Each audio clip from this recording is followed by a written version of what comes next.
Lakeside Dental Clinic, Go Island, is brought to you by Lakeside Dental Clinic.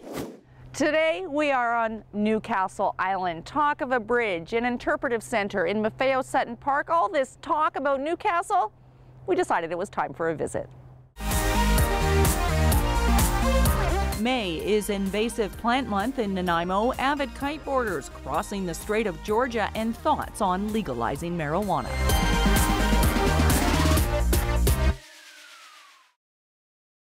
Newcastle Island Provincial Park was established in 1961 due to its unique natural, cultural, and recreational values. A collaborative management agreement dated September 9th, 2007 between the Snuneymuxw First Nation, the City of Nanaimo, and BC Parks had the three groups committed to working jointly towards a business plan. An open house was held recently, and that kind of gave us the idea to come and check out Newcastle because we haven't been here in a while. May is Invasive Species Plant Month in the City of Nanaimo. There are workshops being held throughout the month of May. You can get details on that through the City of Nanaimo website, www.nanaimo.ca. Go to /invasives. And in honor of that, we're going to have a look at a story that Jocelyn Matwee did last year at this time about Plant a Park.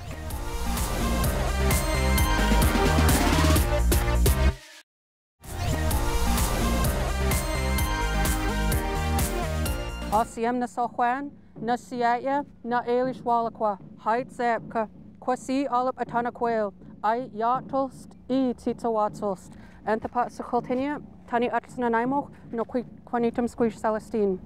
I just thanked you all for being here on this beautiful day. I ask that we all be good with one another, and I introduce you with my traditional name as well as my English name, and I'm from Nanaimo. Celestine Aleck is a First Nations interpreter working here on Newcastle Island for the past 9 years. Why is it important to welcome people in that way when they arrive on the island? It's a protocol speech. It's just respectful, just to thank you all for being here, because you took time out of your day to come here. So this space is very important and significant in Coast Salish history. Tell me a bit about that. We had 3 rows of longhouses starting out from Departure Bay 7-Eleven all the way up to Port Place Mall out here. So we had the 3 rows of longhouses.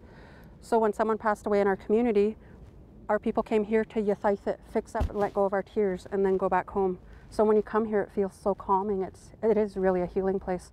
We also used it for training grounds, and we picked traditional medicines here. Okay, we're going to touch a little bit on some of those traditional medicines later on, but one of the first things you might notice when stepping foot on Newcastle Island is the totem pole. Tell me the story that this pole tells.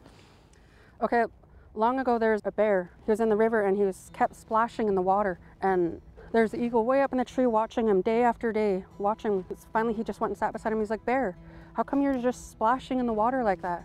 Bear said, "I'm trying to catch these fish, but they keep getting out of my hands." And the eagle said, "Okay, I'm gonna go way up in the sky, and when I come back down, I want you to put your paws up like that. And when I come down, I'm gonna land on your paws." So the bear said, "Okay." So the eagle went way up in the sky. Then he's coming back down, so Bear put his paws up.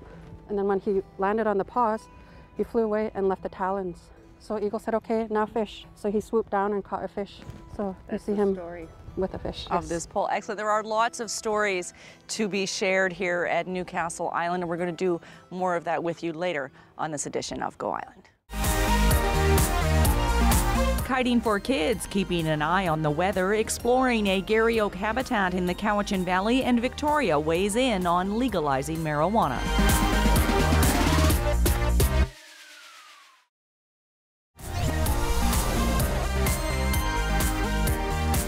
The 3 key stakeholders, the Snuneymuxw First Nation, BC Parks, and the City of Nanaimo, will meet in the coming months to gather the input and sort through the input that came forward at the open house on April 18th. So we're looking forward to more news from Newcastle Island, and it's always a great place to visit for a variety of different reasons. And come peak season, they'll be opening the concession here. You can pick up some sandwiches and hot dogs and burgers and fries and things like that.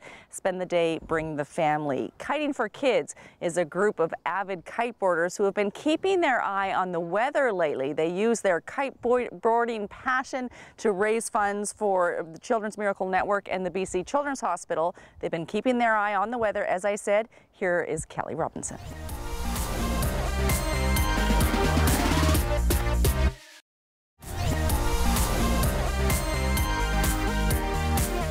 standing beside the rocks here by no accident. This is another story that you tell in your interpretive... on my tours? In your tours, yeah. Well, long ago, before we had boats, trains, cars, or anything like that, our First Nations people were used as a taxi with our huge war canoes. And there was these 2 Nanaimos that were hired out to Vancouver to bring their trade. Someone hired them to bring trading goods across. So when they were over there, they rested up and they were just going to come back home, and these 4 guys came up to the 2 Nanaimos and they said, Snuneymuxw. And the 2 Snuneymuxw, then they understood they wanted to come back here. So they said yes, and those 4 men paid them, and they had some bags and a wooden box. And that one man sat on the wooden box all the way back until about halfway. And when they were halfway home, 3 men start fighting over that box, and the one man that was sitting on the box, he didn't want to have anything to do with it. So he jumped off and swam away. And the 3 men that were fighting, one man got pushed over and he couldn't swim, so he drowned. So the last 2 that were fighting, they ended up killing each other and then falling over. And the 2 Nanaimos didn't know what to do because, you know, they had all that stuff. So they came all the way back home, and they got to their longhouse and they just put that box outside the longhouse and the bags and whatever. And a wife came out. She's like, what is this? Whose is this? What's this box doing here? And the husband's like, oh, it's nothing. She's like, well, if it was nothing, it wouldn't be there. So he said, okay, we got hired back from Vancouver. We're coming home, and these 4 guys just killed themselves all over this box. And she said, well, don't you think if someone came by and they seen that box, they might think that you killed them for it? And he said, oh, I didn't think of that. She said, you should get rid of it. So he grabbed his friend and they came here to Newcastle Island, and then they buried it in a hole. And that one man said, let's look at what all this fighting was about. So one man hammered it open, and there was bricks of gold with coins and paper money. And they knew they couldn't spend it because people died for it. It was probably stolen, and it would just bring bad luck. So they hammered it back up, put dirt on it, and they put huge rocks over it. These rocks, perhaps. All the kids think that Maybe, it's these rocks. I don't know. Now, you've told me that you do know where the treasure is. No, she says. Now, we did have one story to get to, but I think we're going to skip it, and we're going to use that as incentive to come visit Newcastle Island for yourself, meet Celestine, and participate in one of her tours. We're going to continue our look into Invasive Species Month, Invasive Plant Species Month, and it's the month of May. People of all ages are involved in species eradication and reforestation at the Garry Oak Habitat in the Cowichan Valley. Here's Daphne Good.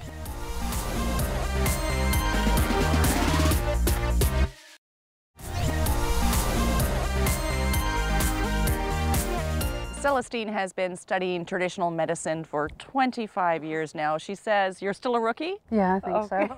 So we're playing it a little bit safe today because it is a very large topic, and we want to make sure that we treat it respectfully and thoroughly. So today we're just going to quickly talk about a tree. A sap tree. It's more than just a tree. How do you look at this tree medicinally? The longer the lifespan of the tree, the more rich it is in nutrients and vitamins. There was an elder in our community that was cutting wood once, and he cut his hand so bad, and he went to this tree like this, and he took the sap off and he put it in his cut every day and wrapped it up. And then eventually it healed with no scars, and his muscles were working well. And my mom also cut herself doing arts and crafts, and she ended up getting blood poison, and her veins were turning all purpley green or whatever. And she put that sap on there, and it healed it so quickly. So there's a lot of medicine in it. And you were saying that a lot of this knowledge is being lost. Yes. The elders aren't here anymore to share their knowledge, and it wasn't written down. So, and it's really important. And if it's lost, it's gone forever. Yes. Yeah. Excellent. So it's good to keep it. And do you share some of that on your tours? Yes, I do. Excellent. Yeah. Even animals we can learn from. Octopus climb up trees like this and eat the sap to replenish their inks. So we learn from animals too, and stuff like that. So. Okay, excellent. And we're just touching the surface. We're over time already. NewcastleIsland.ca. You can get ferry schedules, information on salmon barbecues. Check out the concession schedule. All of the stuff will be there and be updated as things are confirmed. NewcastleIsland.ca. We're going to throw things over now to Dan Kahn. He's looking into another natural remedy on the streets of Victoria.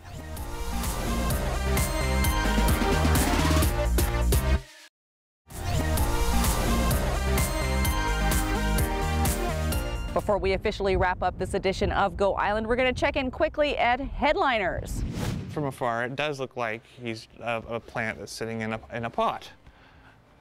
And then he comes he says hello to the audience and has a look around and chases after the dancing girls. The creation in puppet maker Maxwell Dowie's hands will be one stage of the feature character in an upcoming theatrical production. Headliners is proudly working on its 33rd production. This season we're doing a Little Shop of Horrors, and it'll be presented at Vancouver Island University Theatre. I've always been a big fan of Little Shop of Horrors ever since I saw it late night on television. And so creating the plants is a bit of a dream for Max. For those who don't know the play, the alien plant is named Audrey 2, and there are 4 different stages of growth and actions that the character needs to be able to play out. Partway through Act 1, she wilts, and she wilts like that, and it's all so sad. Our hero puts her down on the counter and walks away and comes back and hurts himself on a thorn, and she opens right up. Blah. And he's like, oh, with the finger that doesn't have blood dripping from it. And the other one, she's... As Audrey 2 grows, its bloodthirst grows too, and these elaborate puppets are meant to be detailed and creepy. What we have left to do on this puppet here, or Max does anyway, is the final detailing on the paint job. This thing needs a whole nother base coat of paint, the yellow veins, the purples, a lot of foliage, just to make it look a little more vicious, right? It's going to be great. These puppets are bigger than most things that I've done before. This big Headliners production will be enacted by 12 to 17-year-olds on May 8th and 9th at the Vancouver Island University Theatre. Tickets are available at West Coast Resale off McGarrigle Road, or you can get tickets by reservation at Headliners. Looks like a lot of fun at Headliners. That is officially it for this edition of Go Island. Check out newcastleisland.ca. The pickle boats will start running 7 days a week pretty soon. They're on their cusp of their season schedule change. And for those people like Fiona behind the camera who don't know what a pickle boat is, we're not going to tell you. You're going to have to find out. Thanks for watching Go. We'll see you next time. Lakeside Dental Clinic Go Island is brought to you by Lakeside Dental Clinic, a division of the Vancouver Island Implant Centre, delivering dental services, including dental implants and sedation dentistry, all under one roof. Clothing supplied by Catwalk Fashions. Kate's Hair and Aesthetics provided by Maffeo Salon.